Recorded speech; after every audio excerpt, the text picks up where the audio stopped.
ವಚನಗಳು. 1. ಅಕ್ಕಮಹಾದೇವಿಯ ವಚನಗಳ ಅಂಕಿತ ಯಾವುದು?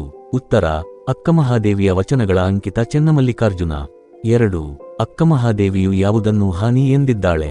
ಉತ್ತರ: ಅಕ್ಕಮಹಾದೇವಿಯು ನಾನು ಹಿಂದೆ ಮಾಡಿದ ಕೆಡಕುಗಳೆಲ್ಲವನ್ನೂ ತಂದು ಮುಂದಿಟ್ಟರೆ ಅದರಿಂದ ನಿಮಗೆ ಹಾನಿ ಎಂದಿದ್ದಾರೆ. 3. ಅರಿಯದವರೊಡನೆ ಸಂಗ ಮಾಡಿದರೆ ಆಗುವ ಪರಿಣಾಮವೇನು? ಉತ್ತರ: ಅರಿಯದವರೊಡನೆ ಸಂಗ ಮಾಡಿದರೆ ಕಲ್ಲನ್ನು ಹೊಡೆದು ಕಿಡಿಯ ಹೊತ್ತಿಸಿಕೊಂಡಂತೆ ಆಗುತ್ತದೆ. 4.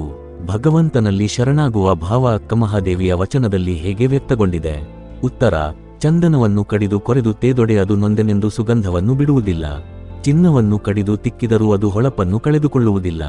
ಕಬ್ಬನ್ನು ತಂದು ಗಾಣದಲ್ಲಿ ಅರೆದರೂ ಸಿಹಿಯ ಬಿಡುವುದಿಲ್ಲ. ಆದ್ದರಿಂದ ನೀವು ಕೊಂದರೂ ನಾನು ಶರಣೆಂಬುದ ಬಿಡುವುದಿಲ್ಲ ಎಂಬ ಭಗವಂತನಲ್ಲಿ ಶರಣಾಗುವ ಭಾವ ಅಕ್ಕಮಹಾದೇವಿಯ ವಚನದಲ್ಲಿ ವ್ಯಕ್ತವಾಗಿದೆ. 5. ಜ್ಞಾನಿ ಅಜ್ಞಾನಿಗಳ ಸಂಘದ ಬಗೆಗಿನ ಅಕ್ಕಮಹಾದೇವಿಯ ಅಭಿಪ್ರಾಯವೇನು?